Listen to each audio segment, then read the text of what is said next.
अस्सलाम वालेकुम पाकिस्तान और ख़ासतौर पर शहरी सिंध की अवाम, आपसे बहुत दिनों के बाद बात हो रही है और वो इसलिए हो रही है कि आपको आजकल ये बताया जाएगा कि जी आपके पास बिजली इसलिए नहीं है कि मुल्क में गैस नहीं है, बिजली की रसद कम है, बिजली की सप्लाई कम है, ये मसला हो गया, वो मसला हो गया। मसला बड़ा सिंपल है। कराची के गिरद नवाब में कोई 9000 मेगावाट बिजली बनती है। आपको बामुश्किल से 2100-2300 के इलेक्ट्रिक के थ्रू देते हुए जान जाती है। पिछली हुकूमत ने गलती से आपको थोड़ी सी 1400 की तरसील और करवा दी थी।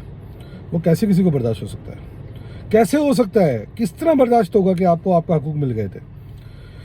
पहली बात तो के इलेक्ट्रिक को ही जो है किस तरह उन्होंने बनाया हुआ है प्राइवेटाइज कर देना चाहिए, क्योंकि मसला ये है कि अगर वहाँ पर अगर आप सोलर एनर्जी को कमर्शियल यूज़ भी लगाना चाहते हैं तो के इलेक्ट्रिक का जो एग्रीमेंट है गवर्नमेंट के साथ वो उसको अलाउ नहीं करता।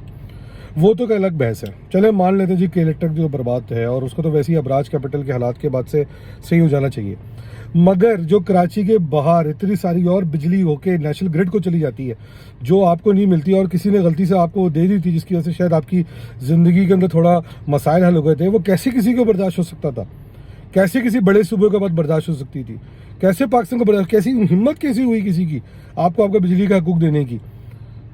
ना आपको पानी मिलने का हकूक है, ना आपको नौकरियों का हकूक होने चाहिए, ना आपको जो वोट का हकूक होने चाहिए, ना आपको सही गिना जाना चाहिए, ना आपको रोड मिलने चाहिए, कुछ ना आपको वोट का हक होना चाहिए, ना आपको सियासत का हक होना चाहिए, कोई हक नहीं होना चाहिए आपका। आपका हक सिर्फ गुलामी है। आपका हक सिर्फ गुलामी है। आप इस मुल्क को टैक्स दो 60 से 70%। पिछले दिनों खबर आई ओ जी कराची में एक दफ़ा फिर बहुत सारा टैक्स जमा हुआ। किस बात का फ़ायदा हुआ भाई? हमें क्या हासिल हुआ उस टैक्स का जमा होने का? लाहौर के अंदर सिर्फ सीसीटीवी कैमरा लगाने के लिए 42 बिलियन मुख्तस कर दिए गए। पिछले 10 साल के अंदर कराची के अंदर डेवलपमेंट पे सिर्फ 36 से 38 या बहुत ज़्यादा 40 बिलियन रुपए खर्च किया गया है। किस बात का फ़ायदा हुआ आपको टैक्स जमा करने का? कोई फ़ायदा नहीं है। आप गुलाम हो, आप मजलूम हो, बन के रहो गुलाम मजलूम, क्योंकि आप अपने हकूक़ के लिए आवाज़ उठाना नहीं चाहते और जो उठाना चाहते हैं उठा सकते हैं उनको आप सपोर्ट नहीं करते हो। आप भी उन्हीं लोगों को सपोर्ट करते हो जो कुछ क्या कहते हैं ना, मुफाहमत के नाम पर, निफासत के नाम पर आपके हकूक़ को बेच देते हैं।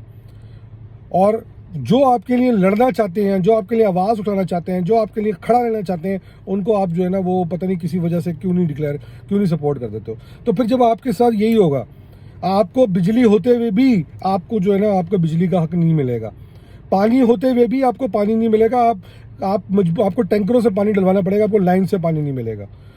टैक्स इतना जमा होने के बावजूद जो आपने पिछले 10 साल में 30-35 हज़ार अरब रुपया पाकिस्तान को जमा करके दिया, आपको सिर्फ 40 अरब रुपया आपकी डेवलपमेंट के लिए मिलेगा। ना आपको नौकरियां मिलेंगी, ना आपको सेहत मिलेगी, ना आपको यूनिवर्सिटी मिलेगी, ना आपको वोट का हक मिलेगा, ना आपको काउंट सही तरह से किया जाएगा सेंसस के अंदर।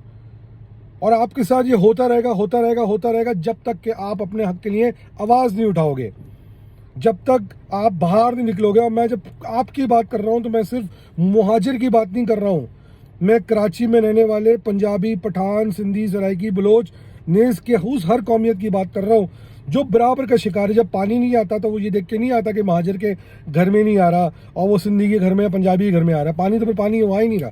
टैंकर सब डलवा रहे हैं। बिजली के इतने बिल देने के बावजूद, पूरे पाकिस्तान में से हाईएस्ट टैरिफ देने के बावजूद भी आप जो है वो महकूम है। पंजाब वाले जो है वो 100 यूनिट से कम की बिजली फ्री करने जा रहे हैं और आप इस शहर को, मुल्क को 60-70% कमा के देते हो, सूबे को 95% टैक्स कमा के देते हो, उसके बावजूद आप महंगी बिजली भी खरीद रहे हो, वो भी पूरी आपको नहीं मिल रही।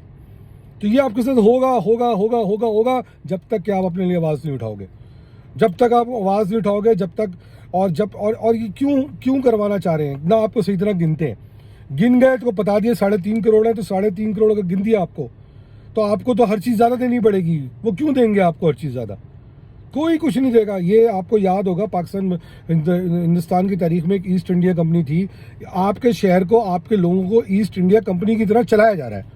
आप एक कॉलोनियल ऑक्यूपाइड टेरिटरी के तौर पे ऑपरेट हो रहे हो, जहाँ पर आपका काम टैक्स देना है, सलाम ठोकना है, आवाज़ उठाना नहीं है। आवाज़ उठाओगे तो आपको उठा के गायब कर देंगे, बंद कर देंगे। जो आवाज़ उठाएगा उसके परकरों को उठा लेंगे, मार देंगे, खप देंगे, गद्दार का लेबल आप पे लगा देंगे। खैर अब तो गद्दार पूरे पाकिस्तान में घूम रहे हैं, हम तो अकेले नहीं हैं। और हम तो ये आवाज़ तब से उठा रहे हैं जब किसी की उठाने की हिम्मत ही नहीं थी। हमने हमेशा पाकिस्तान की रियासत में भरोसा किया है और इस दिल में जब तक जान है तब तक हम पाकिस्तान की रियासत पे भरोसा करेंगे, मगर उसके अंदर अपने हकूक़ ज़रूर लेंगे और किसी के बाप भी हमें रोक नहीं सकता। अपने लिए आवाज़ उठाएं, वरना जलील होते रहे, ख्वार होते रहे, महकूम की ज़िंदगी गुजारना बंद करें। आप एक कॉलोनियल ऑक्यूपाइड टेरिटरी नहीं है, आप इस मुल्क को सबसे ज़्यादा टैक्स देने वाले, सबसे ज़्यादा चलाने वाले हैं। और अगर आपने अपने आप को महकूम मान लिया है तो फिर आपका अल्लाह ही हाफिज़ है। खैर, अभी हम लोग जिंदा हैं, हम शायद ऐसा नहीं होने दें। पाकिस्तान जिंदाबाद।